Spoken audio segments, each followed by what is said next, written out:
do nosso Deus. A nossa ideia é poder ensiná-los e conduzi-los a uma vida cristã dentro da comunidade da fé muito bem estruturada, e nós precisamos disso, irmãos. É uma coisa que me foi ensinada desde pequeno. Vou repetir. Eu, com 11 anos, eu já era o guitarrista oficial da igreja, ou seja, já tocava. Eu, com 13, eu já dirigi um grupo de estudo bíblico das crianças. 13 anos, são pré-adolescente. E uma das coisas que eu acostumei desde pequeno é saber o valor da comunidade da fé. Nossos filhos precisam disso. As crianças precisam aprender o valor de igreja, o valor de estar junto. Por isso que há um investimento muito grande do inimigo para que as pessoas vivam fé de forma isolada e na sua casa. Esse pensamento, ele nasce de corações egoístas e é fomentado por um espírito egoísta, porque seu propósito não cumpre os propósitos bíblicos. Os propósitos bíblicos são o quê? Qual é o propósito bíblico para a comunidade da fé? É que nós venhamos gerar maturidade uns para os outros, consolo uns para os outros, força uns para os outros, intercessão uns para os outros, sujeito em casa, ele entendendo o Evangelho de uma forma que ele só come e bebe, ele quer Bíblia e vai lá, ele quer orar e vai lá, mas ele não está ligado a ninguém, ele não sofre com ninguém, ele não ajuda ninguém a carregar o peso, ele não ajuda ninguém a carregar a cruz, ele não ajuda ninguém em área nenhuma, e quando ajuda, isso é de uma forma muito rápida, ele não tem continuidade. Eu já perdi a conta de quantas pessoas se apoiaram nesse ombro para a caminhada da fé, e também já perdi a conta de quantas vezes precisei me apoiar no ombro de alguém. Vida cristã, amados, é uma maravilha. Nós precisamos saber usufruir disso. Vou fazer uma oração, e mais uma vez entregando essa palavra ao Senhor, e vou depois citar o versículo para os irmãos. Amém? Pai, nós iremos ler Tua palavra, e na noite de hoje nós queremos comunicar mais uma vez o Teu Evangelho, mais uma vez, ó Deus, as mensagens da Tua palavra. Eu peço, vem falar conosco. Vem, ó Deus, trazer no nosso coração o despertamento que o Senhor quer na noite de hoje. O Senhor nos permitiu vir aqui, ó Deus, e nós não estamos aqui apenas cobrindo um tempo. Há coisas grandes e tremendas, ó Pai, que serão feitas lá fora, mas que se despertarão aqui dentro. Há coisas imensas e tremendas que o Senhor tem preparado para a salvação de vidas, para a transformação dessa cidade, Senhor. Deus querido, para o cumprimento da grande comissão e chamada da igreja.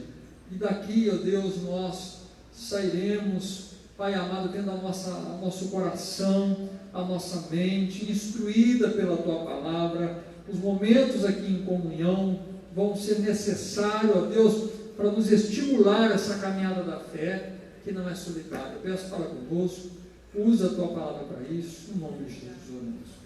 Abra a palavra do Senhor, amados. Deixa eu pegar aqui. Eu gostaria de dar uma leitura em 3 textos hoje, fazendo favor. Primeiro, Tiago 1, versículo 1.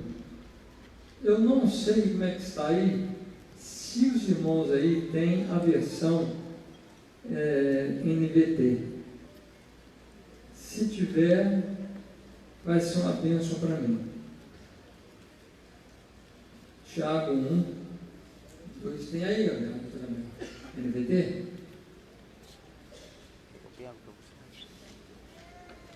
Amém. Eu peço que me desculpe hoje a versão meio relaxada, camisa para fora, barbinha para fazer. Isso é para disfarçar a magreza, né? Se bota um cinto aqui aberto, essa camisa tem uma lista só, assim. Não deixa aberto, dá a impressão que eu estou gordinho, a coisa está caminhando. Achou aí? Amém? Tiago 1, versículo 2.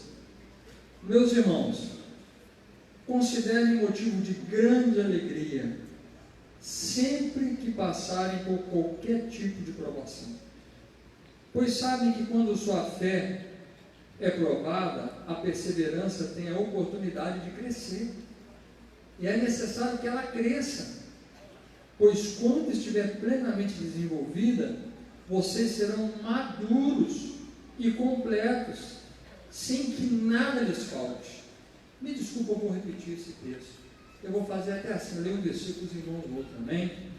Meus irmãos, considerem como motivo de grande alegria, sempre que passarem por qualquer tipo de provação.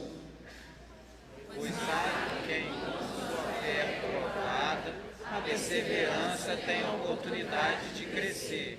É necessário que ela cresça, pois quando estiver plenamente desenvolvida, vocês serão maduros e completos, sem que nada lhes falte. Agora abre a palavra do Senhor em Romanos, aí já pode ser numa versão comum, Romanos 5, também versículo 1.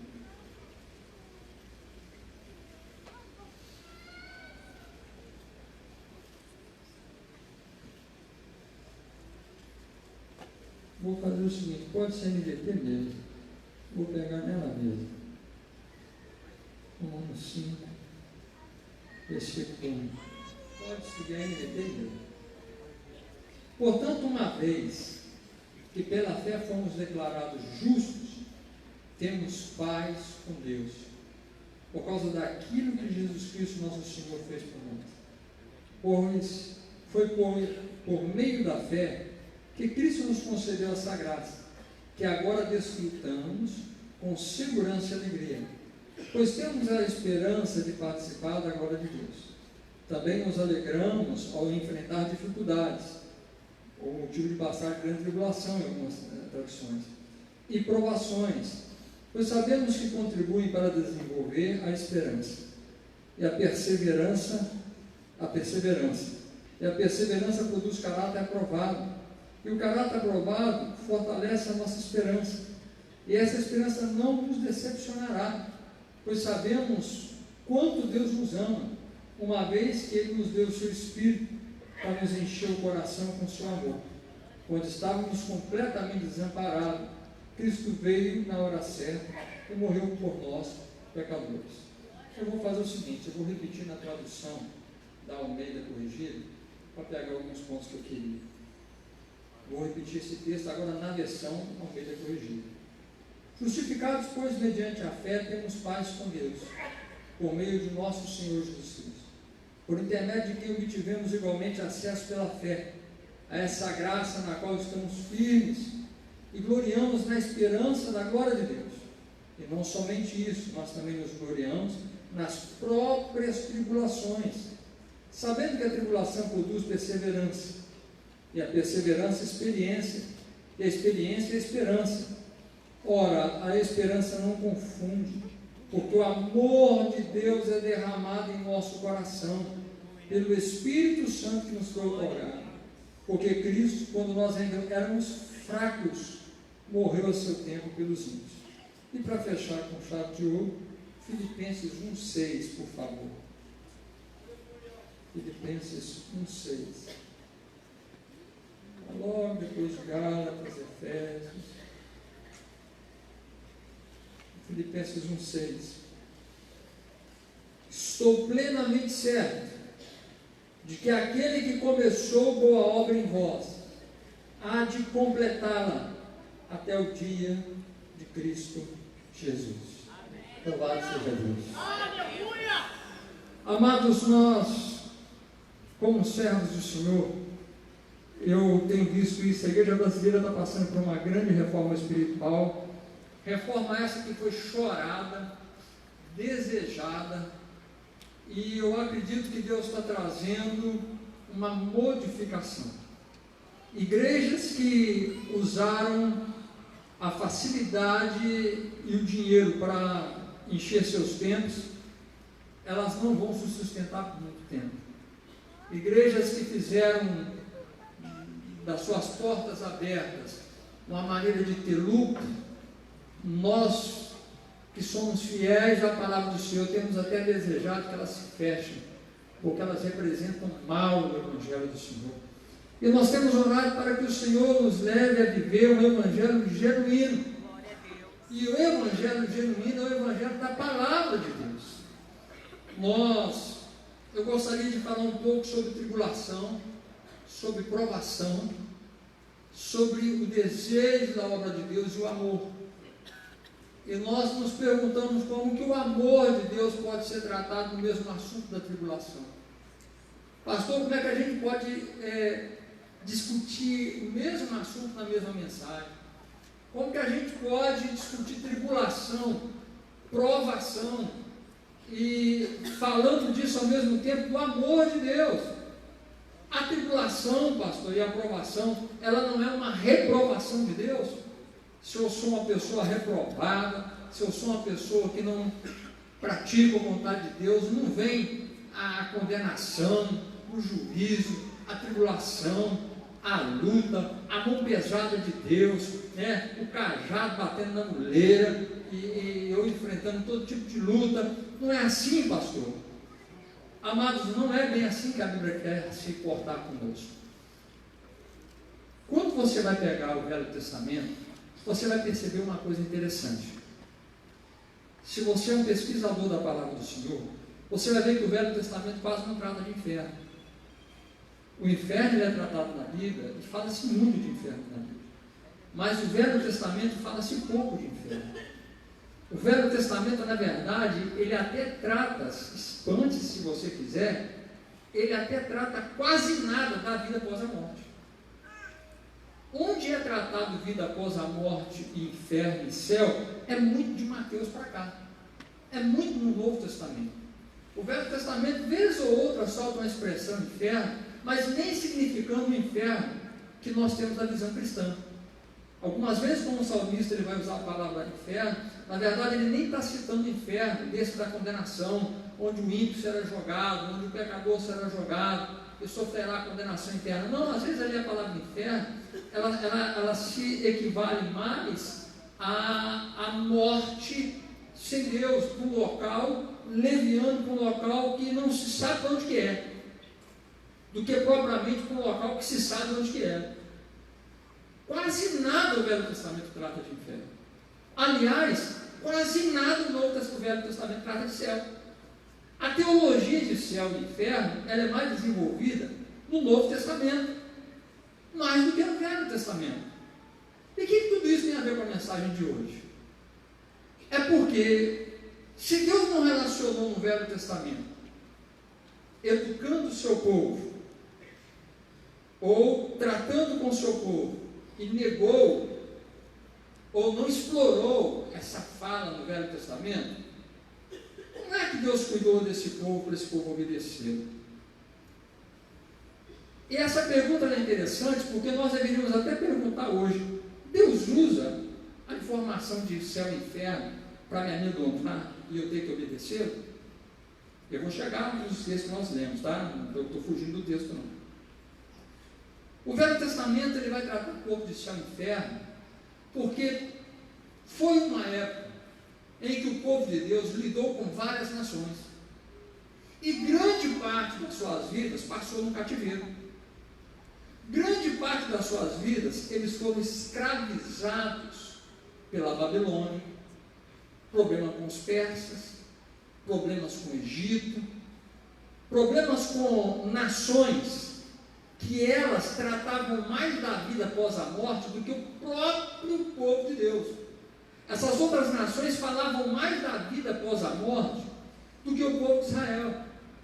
Mas a maneira com que elas lidavam com a vida após a morte era uma forma distorcida, acreditando em coisas que não tem nada a ver com a realidade de vida após a morte, e muitas das vezes amedrontando seus seguidores para que eles obedecessem às suas entidades. Caso contrário, eles seriam lançados em algum tipo de tormento eterno, em algum tipo de sofrimento eterno. Então, se você olhar para o Velho Testamento, você for olhar na história, não só olhando pelos princípios, pelos versículos, pela Bíblia, mas se você fizer uma pesquisa dentro da história da humanidade, usar até arqueologia para isso, você vai perceber que essas nações eram atormentadas pelos seus deuses, a ponto do relacionamento com os seus deuses ser de aplacar a ira. em que para aplacar, acalmar a ira desses deuses violentos, que na verdade nem existiam, mas que Satanás inculcava isso como história, a ponto deles quererem acalmar os seus deuses, eles queimarem seus próprios filhos no fogo, deles sacrificarem seus entes queridos, deles sacrificarem pessoas e eles fazerem uma matança, de entregar virgens para serem mortas, para aplacar a ira desses deuses. Esses deuses precisavam ser acalmados, segundo a ideia deles. Então, a ideia que esses deuses tinham da vida após a morte era distorcida, era uma penalidade distorcida. E o relacionamento com o seu Deus era mais terrível ainda. Por isso que no Velho Testamento Deus fala pouco de céu e inferno, porque Deus não queria que Israel fosse pelo mesmo caminho de convivência. Deus não queria que Israel fosse pelo caminho do, se eu fizer certo eu vou para o céu, se eu fizer errado eu vou para o inferno. E esse tem sido um problema nosso hoje. De nós ainda temos dificuldade de entender quem é Deus no relacionamento conosco. Naquela época Deus queria livrar seu povo e só veio trazer uma concepção de céu e inferno a partir do Novo Testamento, porque naquela época Deus queria que a consciência de Israel, o relacionamento de Israel com Deus, fosse para um outro campo, não o campo do medo, de ficar preocupado com a eternidade, no sentido de vou para o inferno, vou para o céu, vou ser penalizado, vai cair fogo. Eu não estou dizendo que a igreja, amados, não deve pregar sobre o céu e o inferno, porque se tem uma coisa que nós precisamos pregar, é sobre o céu e o inferno. Aliás, o apelo é feito por causa disso. Se nós não entregarmos nosso coração para Jesus, nós vamos sofrer uma condenação eterna. Mas o relacionamento que Deus quer que venhamos desenvolver com Ele, não é pelo medo do inferno. E era assim que Deus queria tratar com Israel.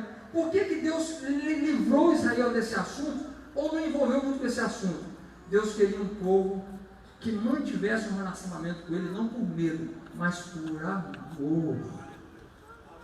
Porque todo o cuidado de Deus no Velho Testamento foi por amor. Todo o tratamento de Deus com Israel no Velho Testamento foi por amor. Se você pegar, amados, a paciência de Deus com Israel no Velho Testamento, os irmãos aqui não teriam. Quantas vezes no Velho Testamento a gente vê, eles estão fiéis a Deus e eles acabaram de trair a Deus. Eles estão fiéis a Deus e eles acabaram de se virar contra Deus. Eles estão fazendo certo e agora eles estão fazendo errado. Qualquer um de nós, com o poder que Deus tem, já teria mandado um relâmpago, já teria destruído. E uma vez Deus, só para testar o coração de Moisés, falou: vou acabar com esse povo. Eu vou destruir isso tudo. Moisés: não, Senhor, o que é isso? Deus não ia fazer isso. O relacionamento de Deus com Israel não deveria ir para o campo do se eu fizer certo eu vou para o céu, se eu fizer errado eu vou para o inferno. Deveria ser um relacionamento de amor. Israel não deveria lembrar que se pecar vou para o inferno, pecar, se eu fizer coisas boas vou para o céu. Israel deveria lembrar que Deus mandava a chuva no tempo certo. Israel deveria lembrar que as mulheres que não podiam ter filho, quando elas se dobravam o joelho diante do altar, o Senhor abria a sua madre. Israel deveria se lembrar que o Senhor era Deus que os livrava das pragas. Israel deveria se lembrar que por causa do amor, Deus os livrava de cativeiro. Deus fazia com que alimento descesse do céu. E tantas outras coisas, antes disso, que evitaram de colocá-los lá dentro.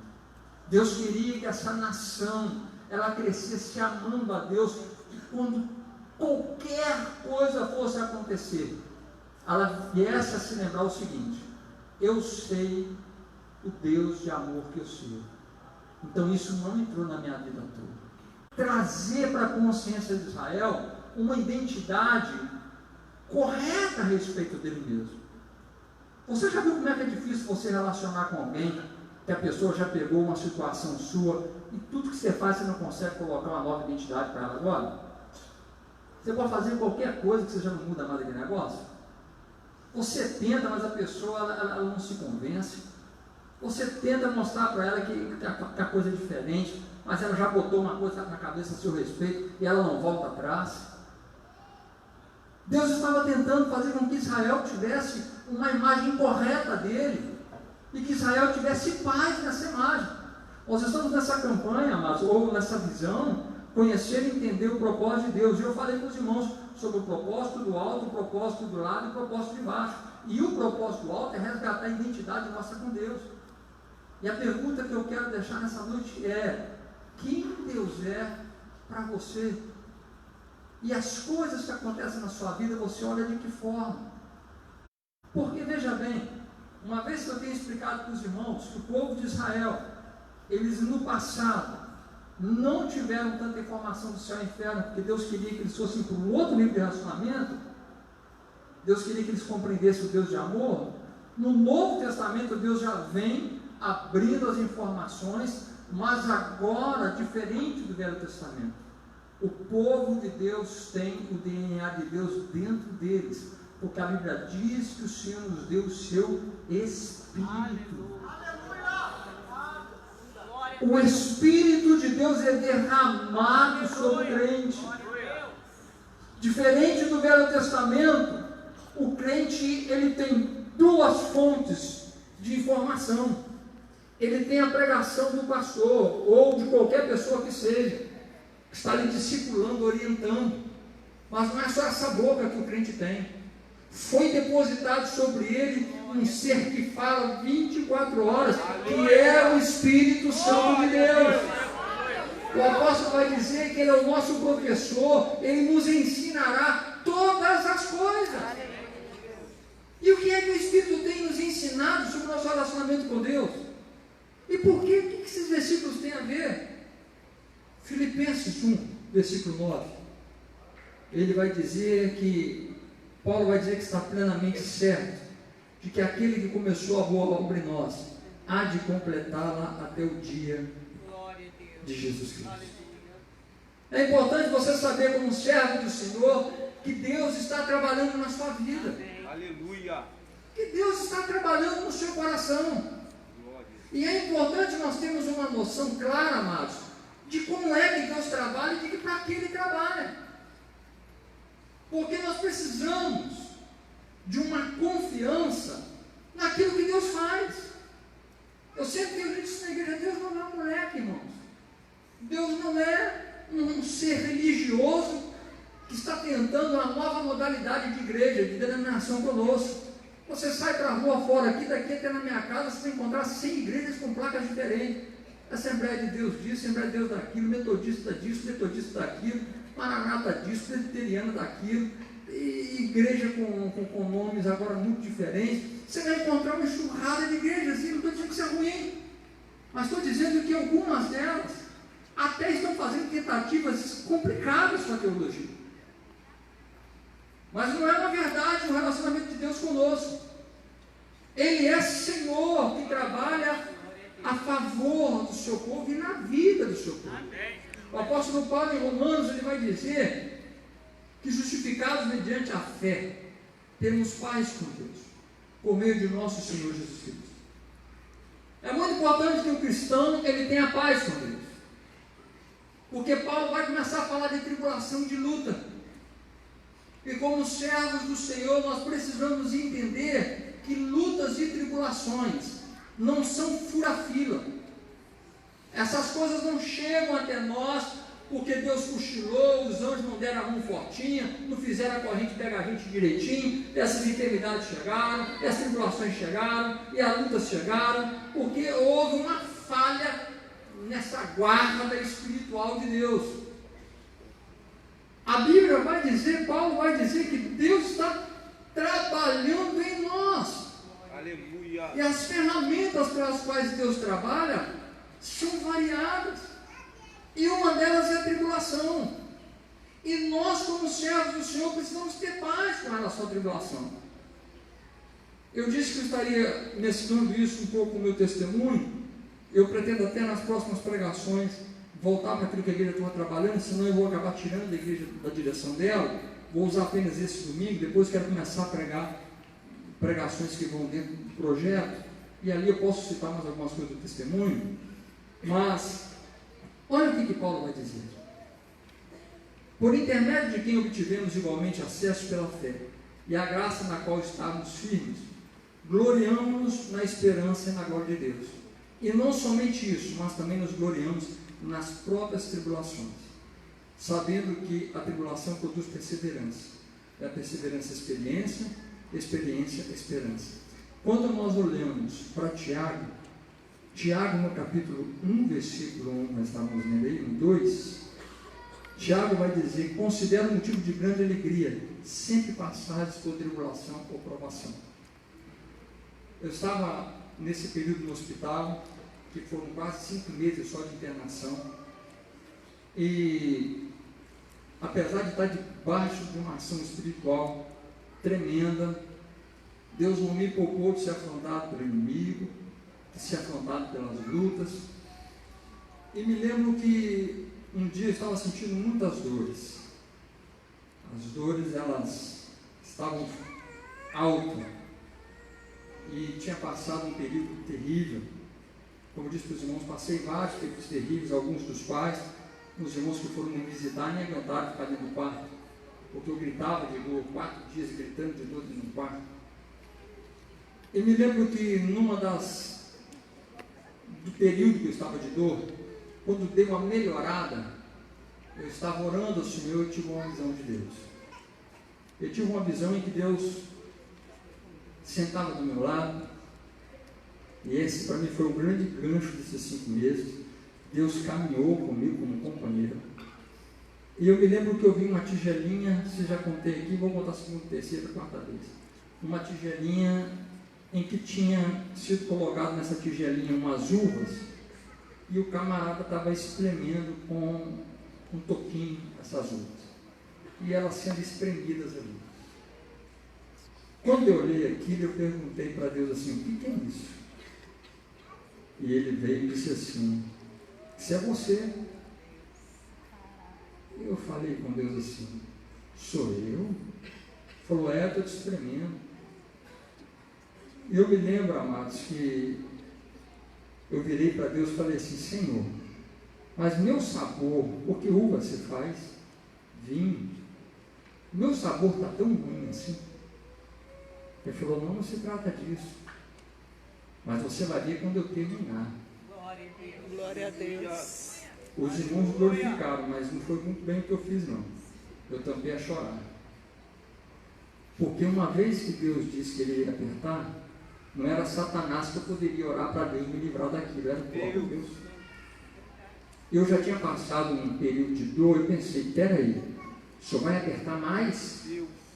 Aí eu desesperei e comecei a chorar. E eu ainda chorando ainda na visão, veio uma tigelinha, agora com azeitona, e o camarada começou a espremer. E quando ele estava espremendo, eu já tremendo com medo de perguntar o que era aquilo, eu perguntei para Deus: e o que é isso? Ele disse: isso aqui é você. Eu falei assim: Senhor, mas eu estou cheirando tão mal assim meu perfume, porque da azeitona você também não faz óleo para unção, você faz o óleo que que impregna o perfume. E na época, na visão, foi o que minha mente trouxe. Ele falou assim: não é que você cheira mal não, mas você vai ver quando eu terminar.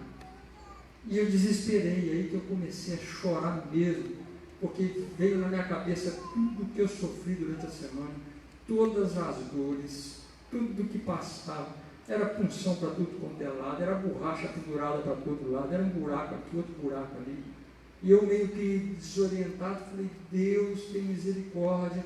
E eu abaixado a cabeça, olhando aquelas 2 tigelinhas, chorando e clamando misericórdia ao Senhor, até que na visão eu esbarrei em alguém e olhei, tinha uma perna enorme, uma pessoa enorme do meu lado, e quando eu olhei para o alto, uma mão estendida, e ele pegou a minha mão e diz assim: quem disse que você vai passar isso sozinho?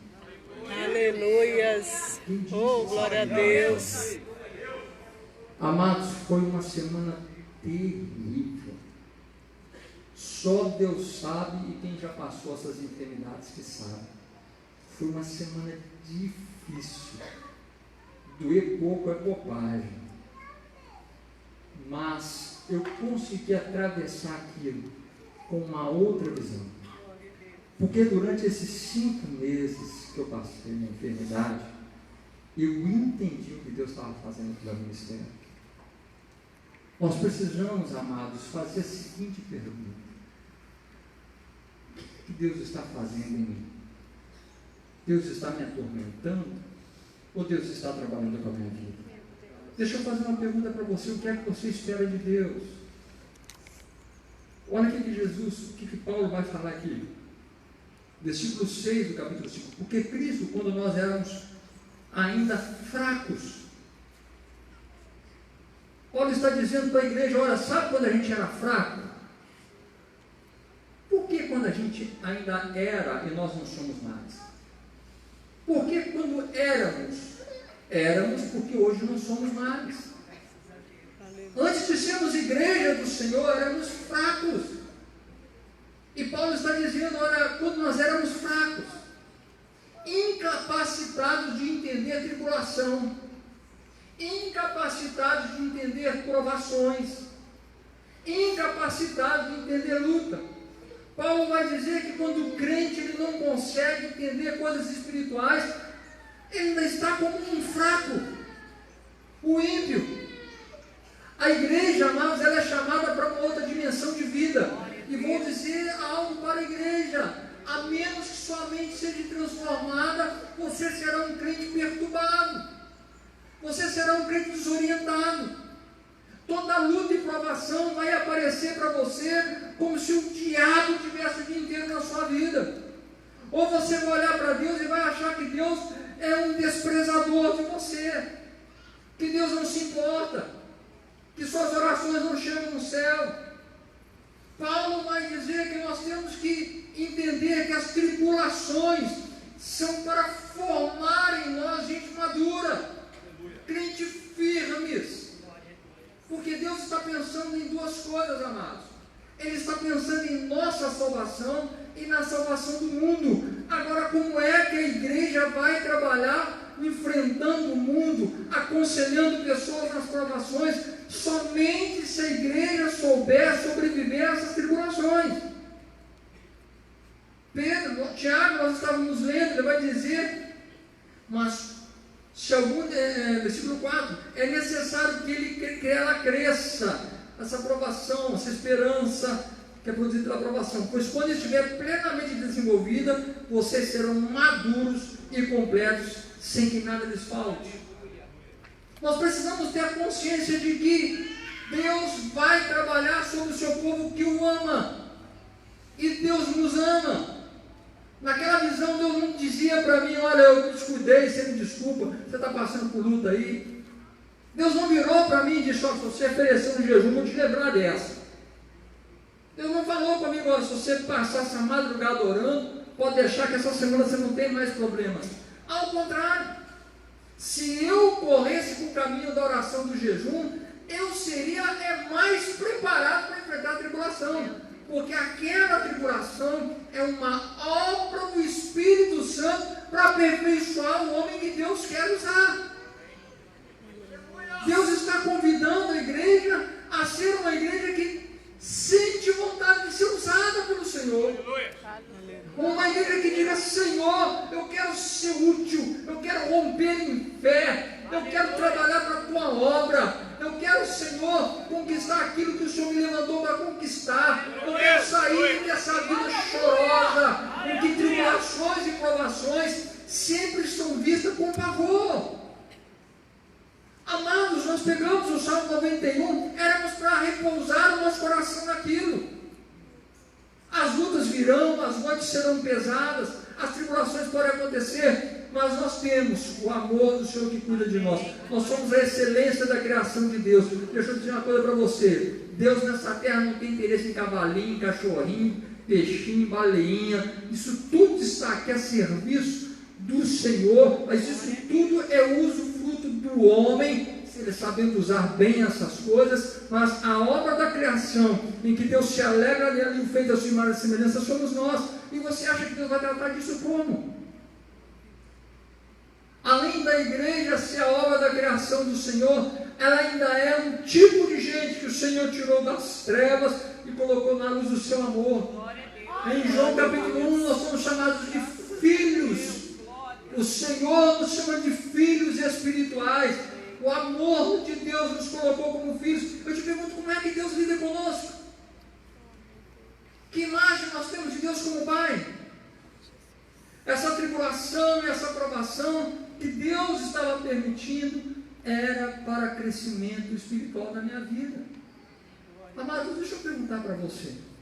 O quanto você acha que precisa mudar? Ou você já parou para pensar que é um sentimento de muita vaidade achar que você pode continuar nessa vida no nível que você está em todas as áreas? Você já viu o que Deus fez com Pedro, com os apóstolos, com Paulo? Às vezes nós nos convertemos e fica aquela confusão: eu me converti, ainda tenho problemas, eu me converti, ainda não consigo vitórias, porque a pessoa ela estagnou num momento.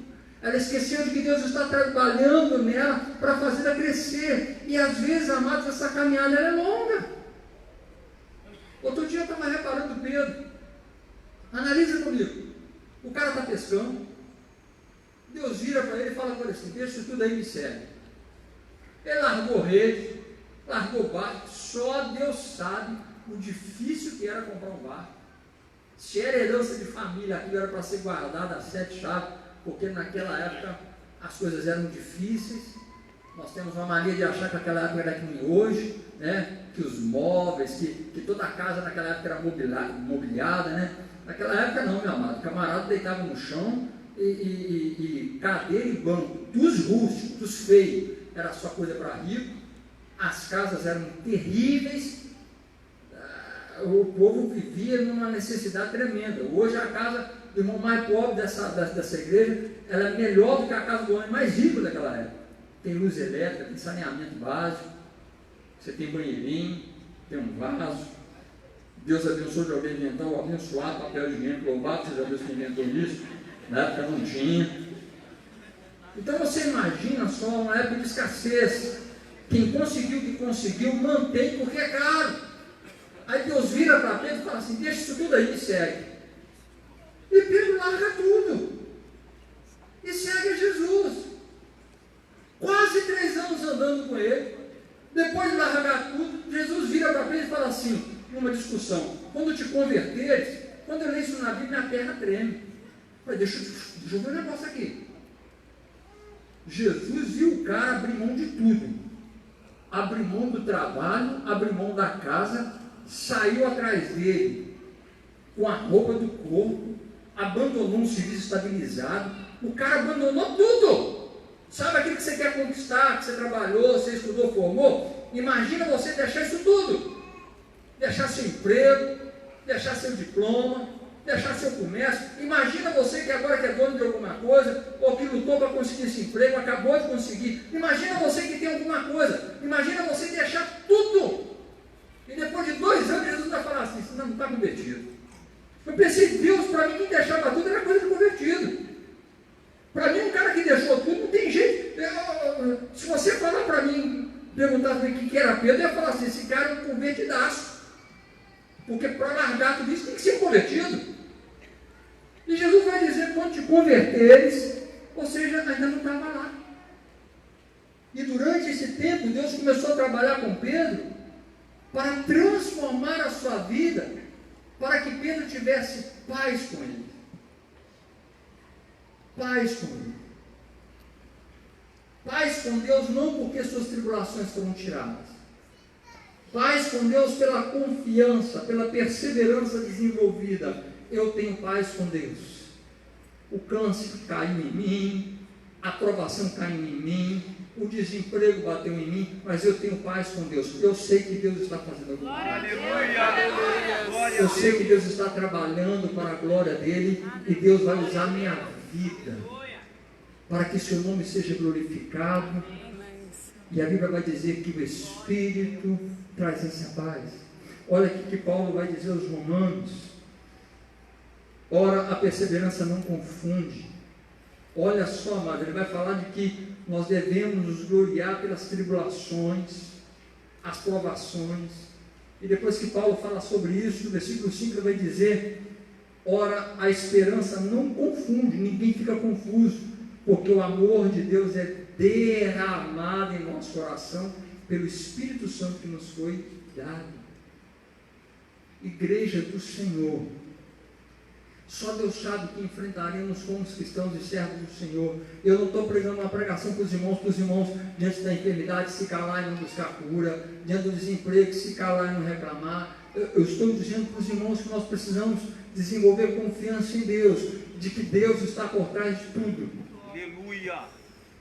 Paulo vai dizer que nós somos outro tipo de gente. Nós éramos fracos.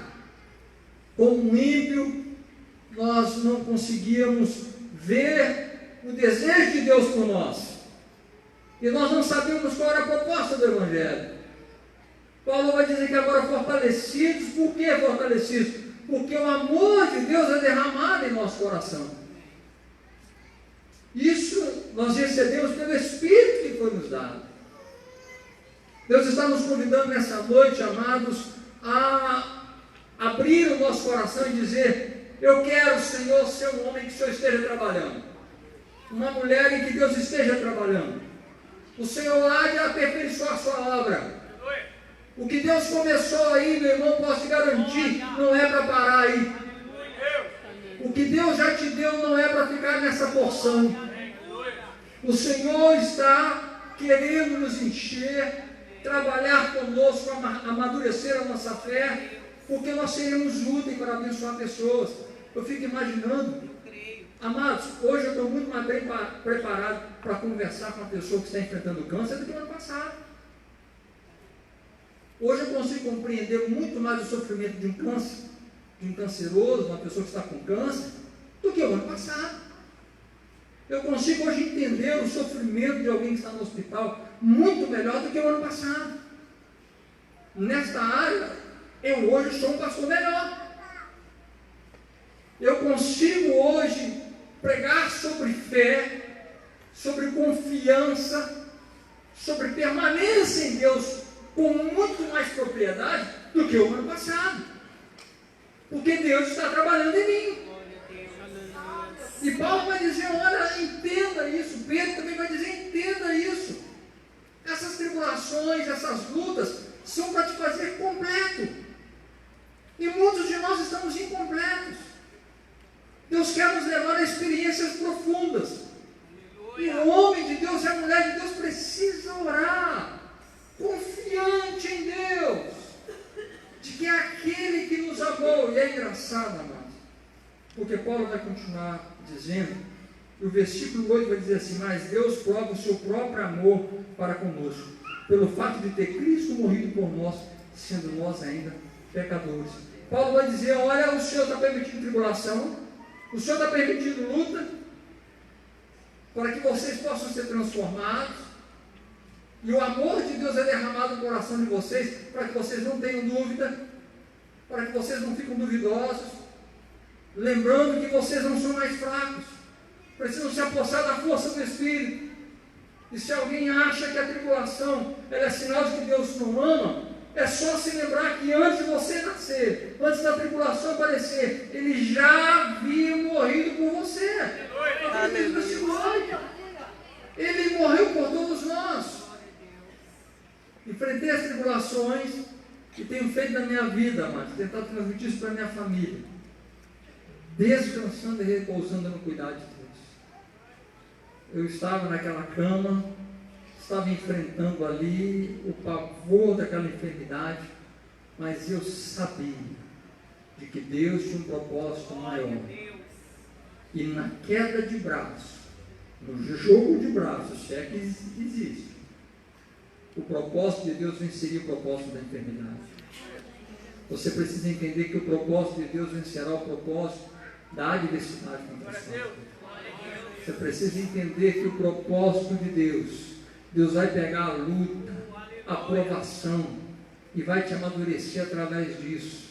A maneira como você se comportar diante da provação e da luta é que vai fazer você extrair o melhor dessa intimidade com Deus ou deixar você na falta. Irmãos, Deus está levantando uma igreja forte. Aleluia! Uma igreja que não teme o diabo e não teme esse mundo. Mas Deus vai precisar nos preparar para isso. Eu fico imaginando, amados, quais são as promessas bíblicas para a igreja nos últimos tempos? Perseguição, luta, provação. Se nós não soubermos lidar com coisas menores, como venceremos as tribulações que virão com perseguição? Como venceremos essas coisas? Deus está te chamando, meu amado, para trabalhar no seu coração. Glória a Deus.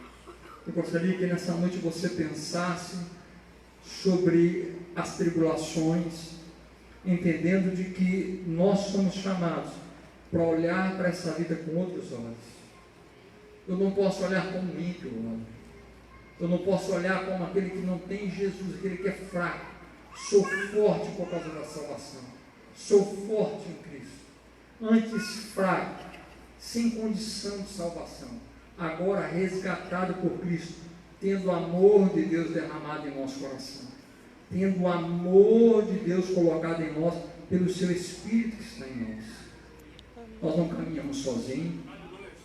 Os planos de Deus, eles estão ativos.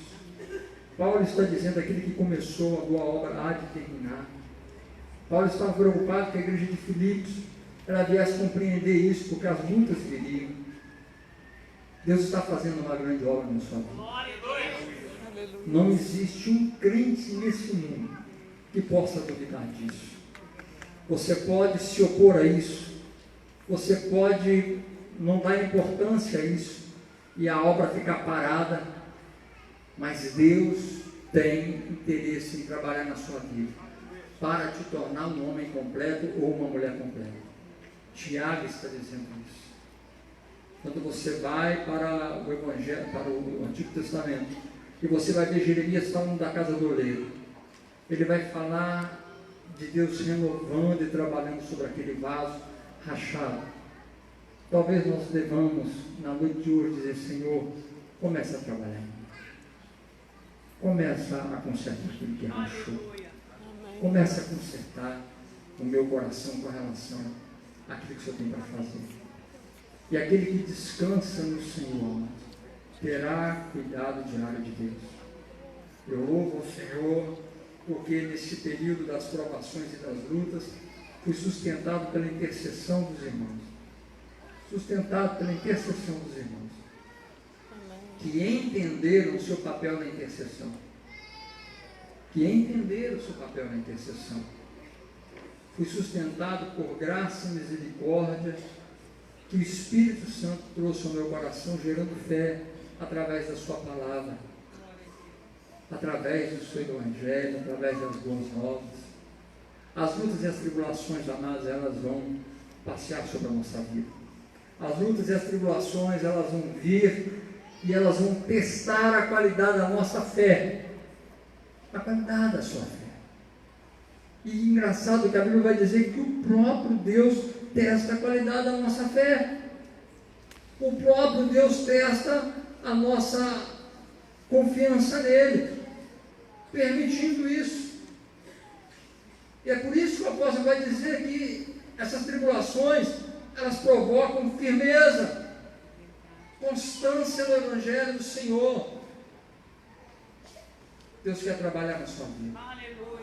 Eu vou tornar a dizer algo. Deus não vai colocar um câncer em você para que você tenha uma fé fortalecida. Mas Deus vai usar provações e lutas para fortalecer a sua fé, para amadurecer a sua vida, para amadurecer seu coração. Por que que Deus começa a falar de amor? Como disse para os irmãos, Deus queria que o povo no Velho Testamento tivesse um relacionamento de amor com Deus. Deus não quer que você olhe para a tribulação e pense assim: estou enfrentando isso porque Deus não me ama, ou porque a Bíblia é mentirosa. Não. A tribulação, ela faz parte do amor de Deus, porque o amor de Deus quer nos levar a uma maturidade maior, porque o Senhor quer nos fazer pessoas capazes de enfrentar males maiores e ser vitoriosos. Você já viu como é que uma criança ela age com sombra? Na internet outro dia eu estava vendo com escuridão, com lugar escuro. Outro dia eu estava vendo na internet uma criança correndo da própria sombra. E ela olhava de lado assim, a sombra era canto reflexo do sol, e a sombra estava assim, e ela ia morrer de correr. E aquela sombra não ia sumir nunca. A não ser que ela fosse com a sombra também, né? Mas ela correndo com medo da própria sombra. Eu me lembro que eu tinha um problema de medo muito sério com relação a ficar sozinho, com relação à luz. Quantas vezes a mãe mandava eu apagar a luz da sala ou a luz de um quarto? Nossa, era uma briga interior. Eu tenho que ir lá apagar a luz e voltar no escuro. Essas coisas são coisas infantis. Essas coisas são coisas de quem está lidando com medo imaginário. Não tem nada ali. Só ficou escuro, mas os móveis continuam os mesmos, as coisas continuam as mesmas. Tem muita coisa em nossa infantilidade, irmãos. E Deus está permitindo a gente passar por provação para a gente sair desse nível. Ir para um nível capaz de enfrentar as coisas dessa vida com autoridade. As pessoas que estão aprisionadas lá fora vão precisar de uma igreja forte, de uma igreja que os ama, de uma igreja que tem autoridade do Espírito. Uma igreja que tenha unção para orar por enfermos. Uma igreja que tem palavra para acalmar corações. Se nós no meio evangélico formos sempre frágeis, como que a gente vai ter palavra forte lá para fora? Se nós não sabemos lidar com os problemas que temos, como ajudaremos pessoas a lidar com os problemas que ela tem? O Senhor está nos convidando a um caminho da maturidade. E às vezes Ele passa pelo caminho da tribulação para forjar em nós gente de maturidade, gente que confia no Senhor, que desenvolve sua fé no amor dele. Gostaria de pedir, vamos ficar de pé.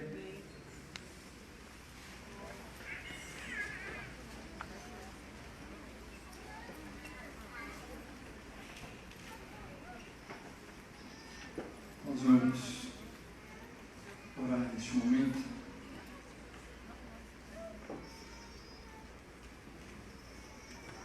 E o Senhor nosso Deus,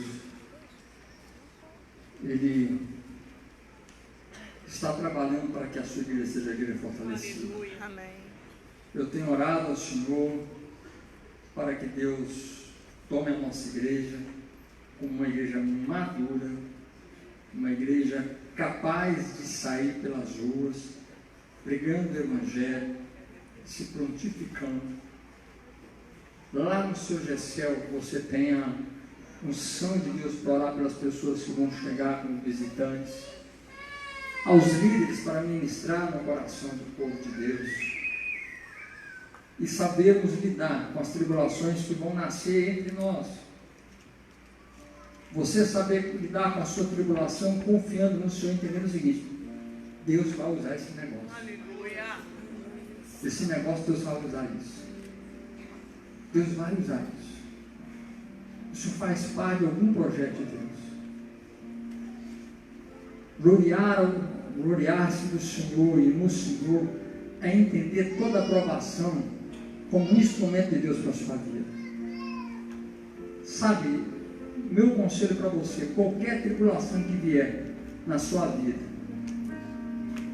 não quer dizer que você não vai chorar, que você não vai sentir, não quer dizer que você não vai pedir um conselho, vai chamar um irmão para chorar junto com você, vai chamar um irmão e desabafar com ele. Eu me lembro que teve um dia lá que eu tive que chamar dois irmãos, um pastor amado, e ele entrou no quarto, eu fechei o quarto, falei: preciso desabafar. E me lembro que um dia um amado irmão foi me visitar, que já é colega de infância. Eu fechei a porta e fui também desabafar com ele. Eu não estou dizendo que você não vai ter que chamar alguém para chorar junto com você e para viver luta, essa tribulação com você. Mas eu gostaria de te convidar a pensar de forma bíblica. Eu gostaria de te dar um conselho. Toda tribulação que você está passando, ou que vier passar, diga para essa aprovação e diga para Deus em oração, diga isso para você: Deus vai usar essa situação. Aleluias. Eu não sei o que vai acontecer, mas Deus vai usar essa enfermidade. Eu não sei o que vai acontecer, mas Deus vai usar esse desemprego.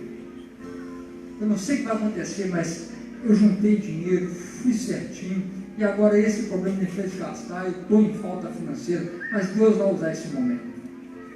Sabe por quê, amados? Quando você diz isso, quando você confia no Senhor nesse nível, Deus, Ele entendeu que você colocou Ele como Deus sobre essa coisa.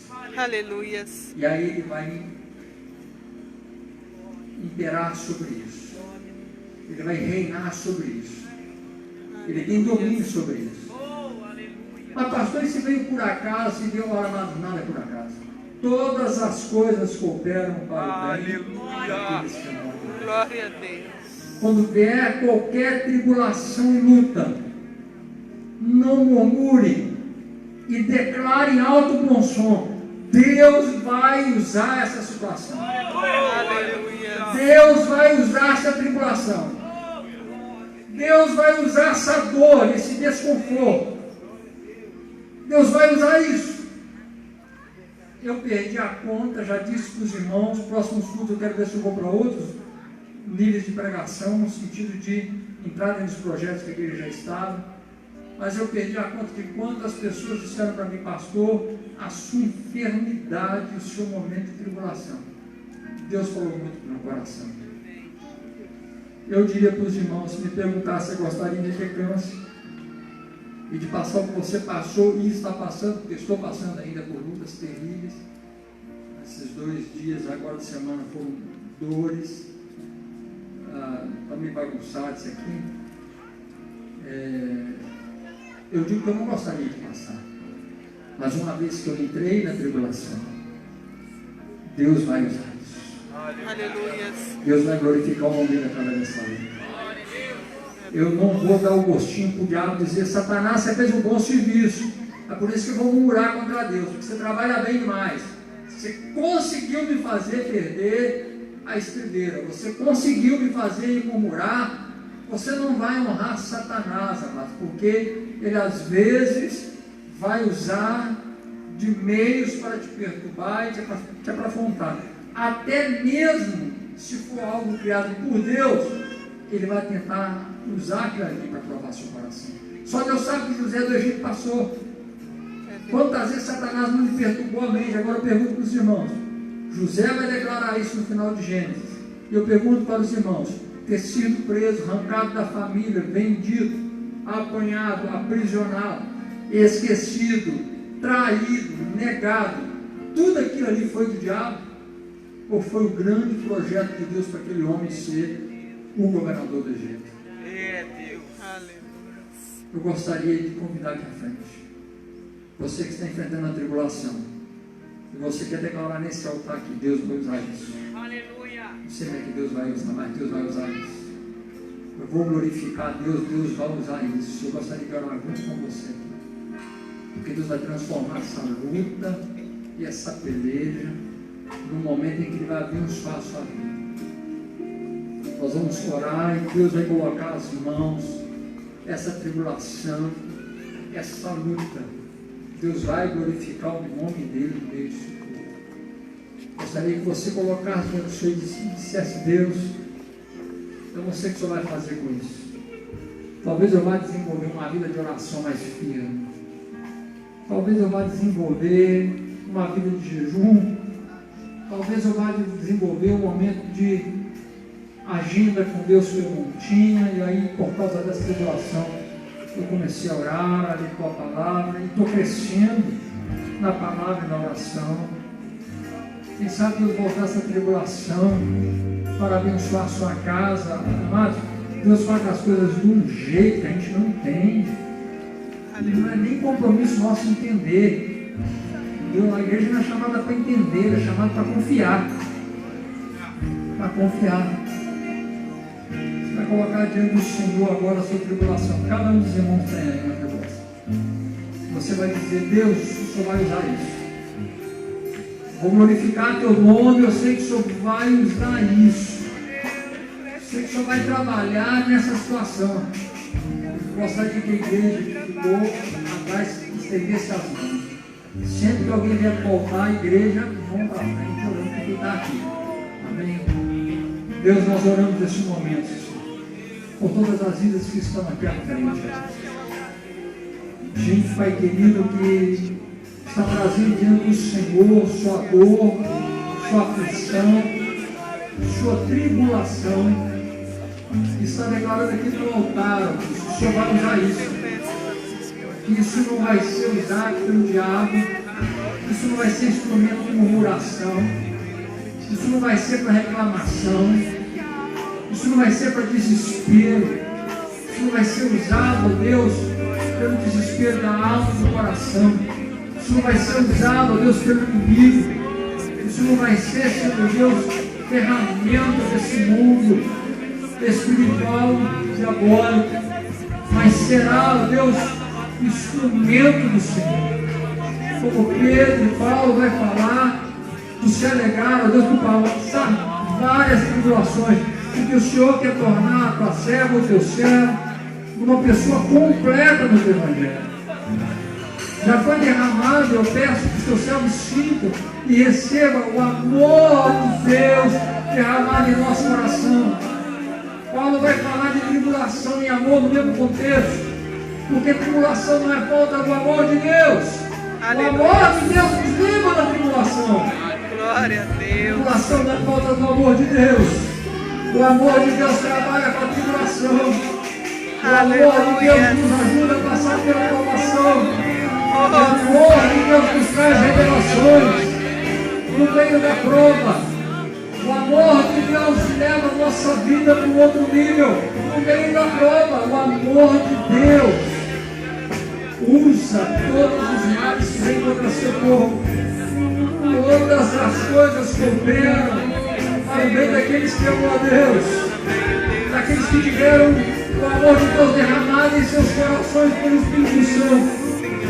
Todas as coisas, Senhor, todo levantar do inimigo, todo projeto inferno, toda tribulação deste mundo, e até mesmo aquelas que o Senhor levanta para nos provar, tudo será útil, ó Deus. Aleluia. Tudo. Só o Senhor sabe o quanto a igreja cresceu no sofrimento e na dor. Quanto mais tentavam matar a igreja, mais a igreja crescia. Quanto mais prendia crente, mais crente aparecia. Aleluia. Quanto mais davam cabo das pessoas por causa do Evangelho, mais o Evangelho crescia. Porque o Senhor usa tudo a favor do seu povo e a favor da tua obra. Em nome de Jesus. Em nome de Jesus. Gostaria que você orasse comigo. Gostaria que os irmãos que estão ouvindo vontade dissessem: Senhor Deus, vou repetir só mais baixinho aqui. O pessoal que está aqui montado, levanta a sua mão direita, levanta a sua mão. Olha, eu sou eu entrego essa tribulação, essa luta ao Senhor e declaro que isso é instrumento de Deus para trabalhar na minha vida. Eu declaro minha confiança no Senhor, de que o Senhor usará essa situação, este problema, essa luta, para trazer glória ao teu nome e manifestar o teu amor por mim. Eis-me aqui, Senhor. Eis-me aqui, Senhor. Age minha vida. Completa a boa obra que começaste. Em nome de Jesus. Amém. Oh, glória a Deus.